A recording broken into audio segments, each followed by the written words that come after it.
राजा दशरथ जब निसंतान थे तो कैसे उनको शांता का जन्म हुआ था। जी हाँ दोस्तों, आप इस कथा को पहली बार सुन रहे होंगे कि शांता आखिर प्रभु श्री राम की बहन कैसे बनी।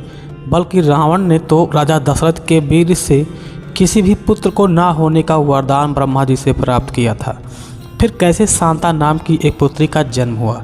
जी हाँ दोस्तों, आपको यह अजब या फिर नया लग रहा होगा, लेकिन राजा दशरथ यानी उनकी कोई पुत्री नहीं थी, वो निसंतान ही थे। आखिर उस पुत्री का कैसे आवागमन हुआ, वो कौन थी, किसकी पुत्री थी या फिर किसकी अवतार थी कह लीजिए, हम आज इसके बारे में पूरी जानकारी देंगे। नमस्कार दोस्तों, स्वागत है आप सभी का हमारे यूट्यूब चैनल अध्यात्म गुरु यूट्यूब चैनल में।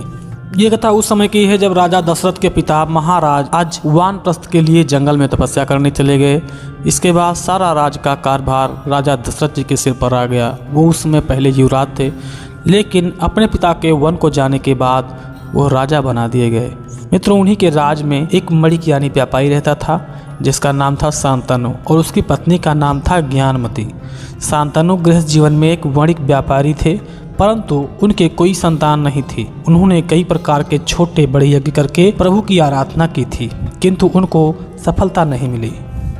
फिर इधर उधर से सुनकर उन्होंने भगवान शिव के पंचाक्षर मंत्र ओम नमः शिवाय का जाप किया और पति को तपस्या करते देख उनकी पत्नी ने उनसे पूछा कि किस मंत्र का जाप कर रहे हो, उसके जपने से हमको क्या लाभ होगा। तो शांतनु ने बताया कि इस मंत्र से जाप करने से आपके जितने भी पाप होंगे वो दूर हो जाएंगे, उसके साथ ही प्रभु भगवान भोलेनाथ आपको वरदान देंगे।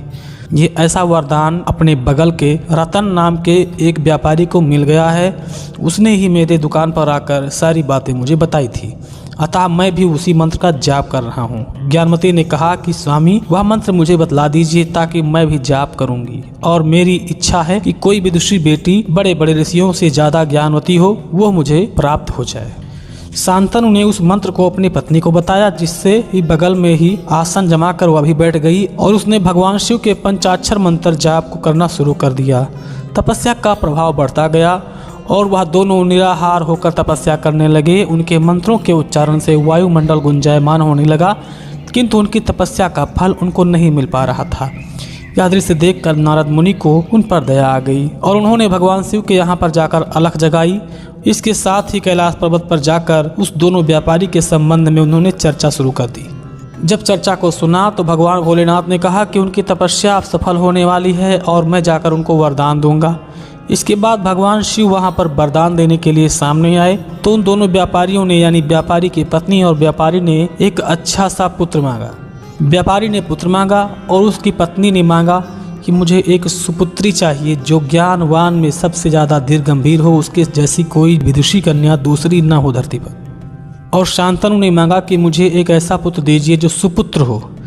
स्वयं भोलेनाथ ने कहा कि आप सुपुत्र क्यों मांग रहे हैं, कुपुत्र मांग लीजिए, क्योंकि सुपुत्र की आयु कम होगी परंतु कुपुत्र की ज़्यादा जीवन होगी। शांतनु ने पुत्र मांगा, वो भी सुपुत्र। शिव ने वरदान देकर दोनों को कृतार्थ किया और अपने आसन पर पुनः आ गए। नारद पूछते हैं कि हे प्रभु, आपने शांतनु को अल्प आयु वाले पुत्र का वरदान क्यों दिया।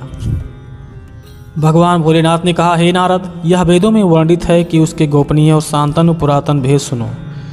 यह भेद है कि अगर कोई व्यक्ति बिना गुरु किए किसी मंत्र का जाप करके अपने इष्ट को मनाता है तो नियमतः उसको आयु यानी आधे पुण्य का लाभ ही मिलेगा। शांतनु वाणिक मेरा भक्त है, ज्ञानवान है, किंतु अत्यंत कंजूस है, जिसके कारण उसने गुरु दक्षिणा बचाने के लिए कोई गुरु नहीं किया है और अपने विवेक से मंत्र जाप किया है। इसी पाप के कारण उसको अल्प आयु वाला पुत्र मिला है। ज्ञानमती एक सती नारी है जिसने पति परमेश्वर से मंत्र लेकर उसको गुरु बनाकर तपस्या किया है, अतः उसका वरदान फलीभूत हुआ है और उसको दीर्घ आयु वाली महान विदुषी कन्या का रत्न प्राप्त हुआ है। कुछ समय बाद शांतनु और ज्ञानमती को जुड़वा बच्चे पुत्र श्रवण कुमार और पुत्री का नाम शांता हुआ। दोनों धीरे धीरे बड़े हो गए, लेकिन एक दिन दुर्घटनावश शांतनु और उनकी पत्नी ज्ञानमती की आंखें चली गईं। अब परिवार का भरण पोषण दोनों सुकुमार बच्चों पर आ गया था। श्रवण कुमार घर में रहकर सभी कार्य को देखते थे, पिता की दुकान को देखते थे। शांता जन्म से ही शिव वरदान से अत्यंत कुशाग्र बुद्धि वाली विदुषी थी और उसको सभी वेद कंठस्थ थे। वह इतनी अल्पायु में ही बड़े बड़े ऋषियों से शास्त्रार्थ में छुट्टी कर देती थी। श्रवण दिन रात सिर्फ माता पिता की सेवा में लगा रहता था, इसलिए उसकी दुकान से सिर्फ इतनी कमाई हो पाती थी कि परिवार के 2 जून की रोटी मिल पाती थी। शांतनु और ज्ञानमती दोनों अत्यधिक वृद्ध हो चुके थे। वो दोनों कभी भी किसी भी तीर्थ स्थान पर नहीं गए थे, अतः उनकी तीर्थ यात्रा करने की इच्छा प्रबल हो गई। उन्होंने यह अपने बच्चों को बताई।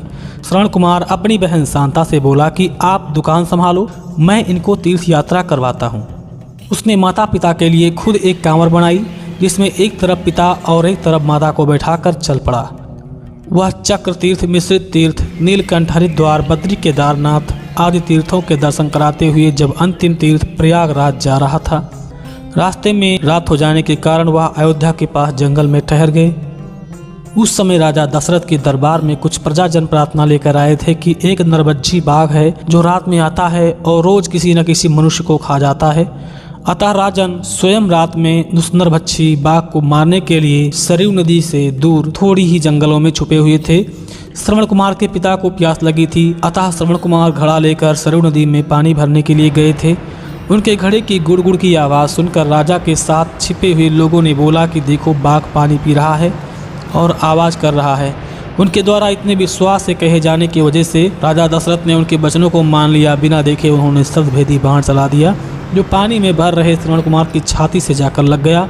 श्रवण कुमार की दर्द भरी चीख निकली, जिसको सुनकर सभी भागकर वहां पहुंचे और बालक को मरता देखकर राजा दशरथ पश्चाताप के कारण रोने लगे।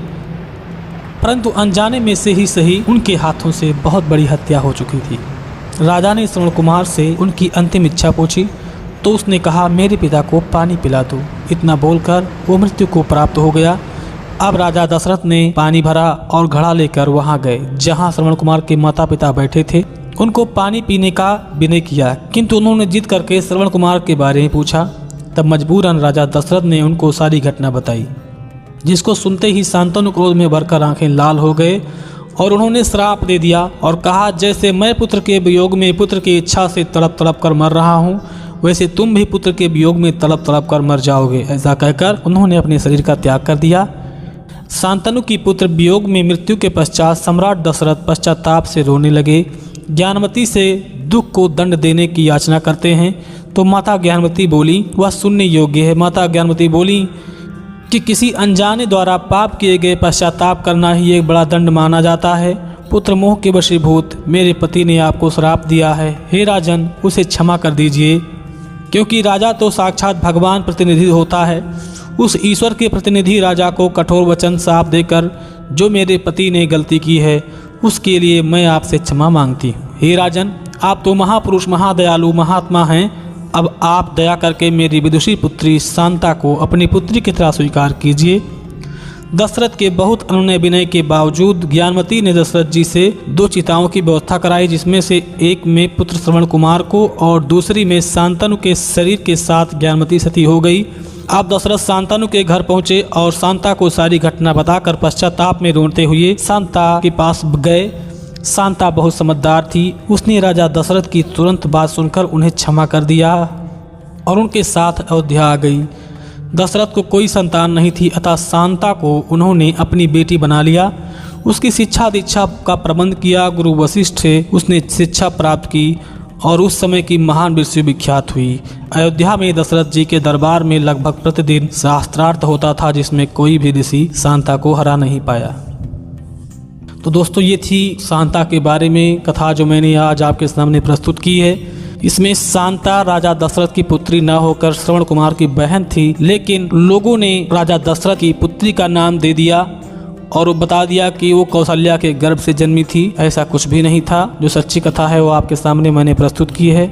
मित्रों, मैं आशा करता हूँ कि इस कथा के जरिए आपके कई सवालों के उत्तर मिल गए होंगे। अगर आपको वीडियो अच्छा लगा है तो वीडियो को लाइक करें, अपने मित्रों के पास शेयर करें और फिर मिलेंगे ऐसे ही ज्ञानवर्धक कथा के साथ। तब तक के लिए जय श्री राम, जय हिंद, जय भारत।